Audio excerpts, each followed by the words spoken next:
সকাল থেকে প্রচুর পরিমাণে বৃষ্টি, কিন্তু দুপুরের টাইমে একটু বৃষ্টি কম ছিল। এখন এরকমভাবে অন্ধকার হয়েছে চারোটা দিক, মনে হচ্ছে খুব জোরে সোরে বৃষ্টিটা হবে। তো চারোটা দিক অন্ধকার হয়েছে, সাথে বাতাসও ছেড়ে দিয়েছে। তো আপনাদের সুন্দর একটা দৃশ্য দেখাচ্ছি। তো চারোটা দিক মেঘে ঢাকা, অন্ধকার হয়েছে, বাতাসও বইছে। তো অনেকগুলো চড়ুই পাখি মসজিদের চালের উপরে বসে আছে। তো বেশ অনেকগুলি চড়ুই পাখি এখানে রয়েছে।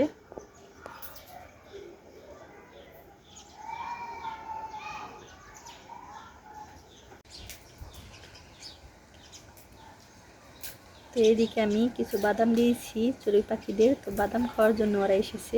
তো ওরা বেশি দূরে যায় না, এখানে আমাদের আম গাছ রয়েছে, আর ওইদিকে কিছু বড়ই গাছ রয়েছে, আম গাছ রয়েছে ওই বাসার সাইডে। তো ওরা এদিকেই থাকে। তো বৃষ্টি যখন শুরু হয় তখন এই আম গাছে এসে পড়ে ওরা।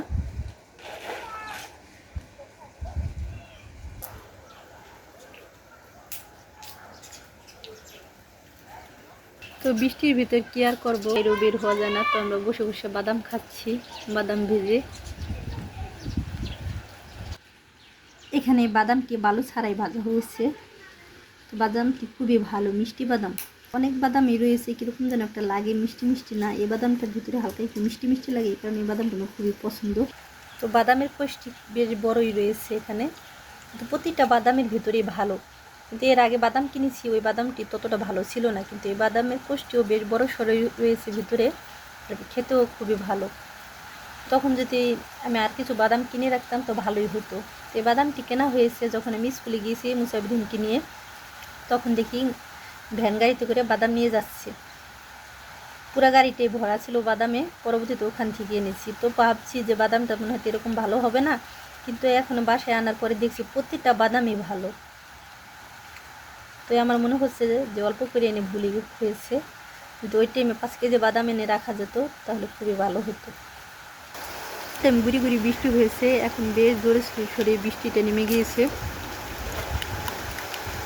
জানালার পাশে বসে বসে আমরা বাদাম খাচ্ছি, কিন্তু এখন আর জানালার পাশে বসা যাবে না, কারণ বাতাসের সাথে বৃষ্টির ফোঁটাও রুমের ভিতরে ঢুকে যাচ্ছে। জানালাটা এখন কিছু রুমের ভিতরে বন্ধ করে দিব।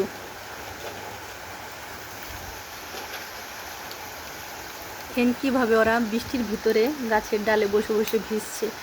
সবটি মেয়ে এই আম গাছটার ভিতরেই ওরা বসে থাকে, যত ঝড় তুফান হোক। আমি প্রায় প্রায় দেখি ওদের এখানেই বসে থাকার জন্য। হয়তো বেশি ঝড় যদি হয় হয়তো মনে হয় এক সাইডে এসে পড়ে ওরা, কিন্তু এখন যে মোটামুটি বৃষ্টি ভালোই হচ্ছে, তবুও গাছ থেকে কোনো দিকে যাচ্ছে না। গাছের ভিতরে বসে বসে, গাছের ডালে বসে বসেই ভিজছে ওরা। তো এই পাখিটিকে দুপুরের টাইমেও খাবার দেওয়া হয়। তো আমরা ওই আমাদের এই সাইডে দিই যখন, তখন এসে খাবার খায়। তো ওই সাইডে মসজিদের চালের উপরেও যদি ওরা দেয় তো ওদিক থেকেও খাবারটি খেয়ে নেয়। তো এই পাখিটি এখান থেকে আর বেশি দূরে কোনো দিকে যায় না, তো এই দিক দিয়ে ঘোরাফেরা করে। পাখিটির জন্য খারাপই লাগছে, ওরা যদি কথা শুনতো তাহলে বলা যেত যে তোমরা সাইডে এসে বসে থাকো, কিন্তু বৃষ্টির ভিতরে বসে বসে তারা ভিজছে। বৃষ্টির ভিতরে না ভিজলেও পারতো, এইদিকে কানিসের উপরে এসে যদি বসে থাকতো জানালার পাশে, তাহলে হয়তো এতটা ভিজতো না। সবারই মনের ভিতরে একটা ভয় আছে, তাই ওদের মতন ওরা ডালে বসে আছে। হয়তো মনে হয় ওদের কোনো ঠান্ডা লাগে, কারো বাসার দিকে যাবে না। ওরা ওদের মতনই, ওদের যেরকম কাঁচা বাড়ি আছে ওরকম বাড়িতে ওরা থাকবে, ভিজবে। ওদের জীবনে সুখও আছে, কষ্টও আছে, সব মিলিয়ে জীবন ওদের। এখানে একটা মাছরাঙা পাখি রয়েছে। তো এই বৃষ্টির ভিতরে এই কারণে মনে হচ্ছে চড়ুই পাখিটি চলে গিয়েছে। তো মাছরাঙা পাখিটি কোথা থেকে জানি উড়ে আসছে এই বৃষ্টির ভিতরে। তো মৌসুমধারা বৃষ্টি শুরু হয়ে গিয়েছে। তো এখন আমি চলে যাব, কারণ প্রচুর পরিমাণে বৃষ্টি, জানলার পাশে বসে আর ভিডিও করা যাচ্ছে না। তো পাখিটাও এই ডাল থেকে ওই ডালে চলে যাচ্ছে, এখন আবার নিচের একটা ঠালে চলে আসছে। আস্তে আস্তে পাতা যেখানে একটু বেশি ওই দিকটা ওরা বসে আছে। তো এই পর্যন্তই আমি ভিডিওটা শেষ করছি। তো পরবর্তী ভিডিও দেখার জন্য আমাদের পাশেই থাকবেন, সাথে থাকবেন। ভালো থাকবেন, সুস্থ থাকবেন। আল্লাহ হাফেজ।